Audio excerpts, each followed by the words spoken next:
इंद्र का ब्रह्म हत्या के पाप से ग्रस्त होना। श्री महादेव जी कहते हैं, महामते, युद्ध में दुर्धर्ष वृत्रासुर का संहार करके ऐरावत हाथी पर आरूढ़ होकर सभी देवगणों से घिरे तथा ब्रह्म ऋषियों से स्तुयमान एवं विजयोत्सव के लिए उत्सुक देवराज इंद्र ने अपनी पुरी में प्रवेश किया। अपनी सभा में बैठकर नम्रता पूर्वक इंद्र ने श्रेष्ठ देवगणों और देव ऋषियों से स्निग्ध गंभीर वाणी में पूछा।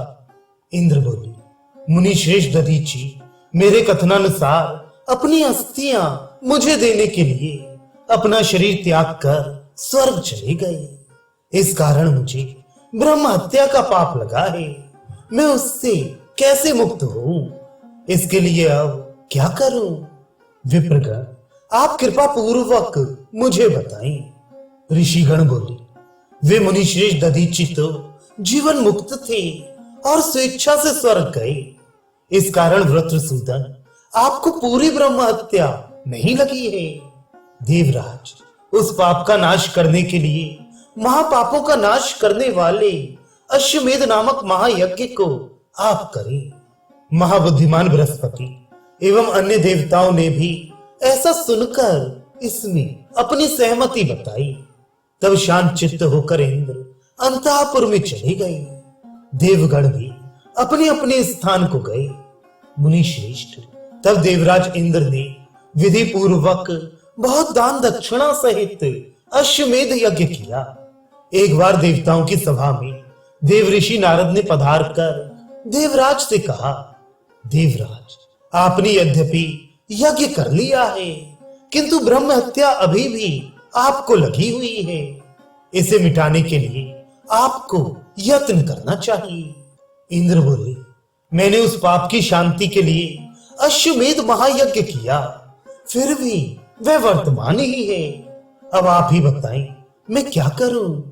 नारद जी बोले, बुद्धिमान इंद्र, आप अपने गुरु गौतम ऋषि के पास जाकर इसका उपाय पूछें। वे मुनि सर्वज्ञ हैं और आपको इसका उपाय अवश्य बताएंगे। गुरु का कथन श्रेष्ठ शास्त्र है। गुरु का कथन श्रेष्ठ तप है। करुणा में गुरु प्रसन्न होकर जैसा कह देते हैं वही होता है, उससे भिन्न नहीं। सभी वेदों का यही मत है कि गुरु की आज्ञा के अनुसार कर्म करना ही श्रेष्ठ प्रायश्चित है। उनके आज्ञा अनुसार कर्म करके पाप से आपकी मुक्ति हो जाएगी। श्री महादेव जी बोले, ऐसा कहने पर नारद मुनि अपने उत्तम स्थान को चले गए और इंद्र भी शीघ्र ही महर्षि गौतम के आश्रम पर गए। उन्होंने मध्याह्न के सूर्य के समान तेजस्वी, सिर पर पिंगल वर्णी जटाओं से सुशोभित और ब्रह्म के ध्यान में लीन उन महात्मा गौतम को देखा। वृत्रासुर को मारने वाले इंद्र ने साक्षात शिव के समान अपने गुरु को देखकर उनकी प्रदक्षिणा की और पृथ्वी पर दंडवत गिरकर साष्टांग प्रणाम किया।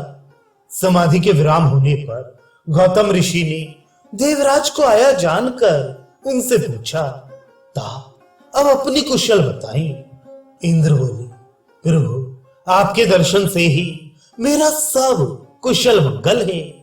मुनि, जिसके आप जैसे गुरु हो उसके लिए कहीं अमंगल नहीं हो सकता, किंतु मुझसे अनजाने में एक पाप हो गया है, जिसके निस्तार हेतु मैं आप गुरुवर के सम्मुख उपस्थित हुआ हूं। महामती, वृत्रासुर के वध के लिए दधीचि मुनि की अस्थियां लेने के कारण मुझे दुर्निवारणी ब्रह्म हत्या लग गई है।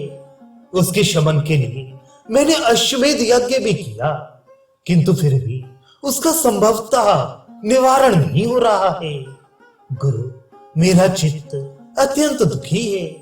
नाथ, आप इस ब्रह्म हत्या के निवारण का उपाय मुझे बताइए, जिससे मेरा निस्तार हो। धर्म के मर्मज्ञ आप, जिसके रक्षक और गुरु हैं, उस पर भी ये बहुत दुखदायक पाप स्थायी रूप से लग गया है। गौतम बोले, बस तुम दुखी मत हो, तुम्हारा पाप बहुत समय तक नहीं टिकेगा। मैं तुम्हारी बात सुनकर उस पूर्व पाप की शांति के लिए उपाय बताता हूं। मुनिश्रेष्ठ दधीची कोई साधारण ब्राह्मण नहीं थे। वे जीवन मुक्त महात्मा दूसरे विशेषर के ही समान थे। सुरनंदन, उनकी हत्या से उत्पन्न तुम्हारा घोर पाप अश्वमेध यज्ञ से कैसे मिट सकता है? यदि तुम इस ब्रह्म हत्या से मुक्त होना चाहते हो तो वहां जाकर महापातक नाशिनी भगवती महाकाली के दर्शन करो। इंद्र बोले, वे पाप नाशिनी महाकाली कैसी हैं और कहां रहती हैं, यह मुझे बताइए, जिससे मैं जाकर उन महेश्वरी के दर्शन कर सकूं। गौतम बोले, मैंने वेद और आगम शास्त्रों में जैसा देखा था वैसा आपको बताया। मुझे नहीं मालूम कि परात्परा महाकाली कहां विराजती है। सभी श्रुतियों में ऐसा बताया गया है कि महेश्वरी महाकाली के दर्शन से मनुष्य अपने ब्रह्म हत्या आदि पापों को भी नष्ट कर देता है।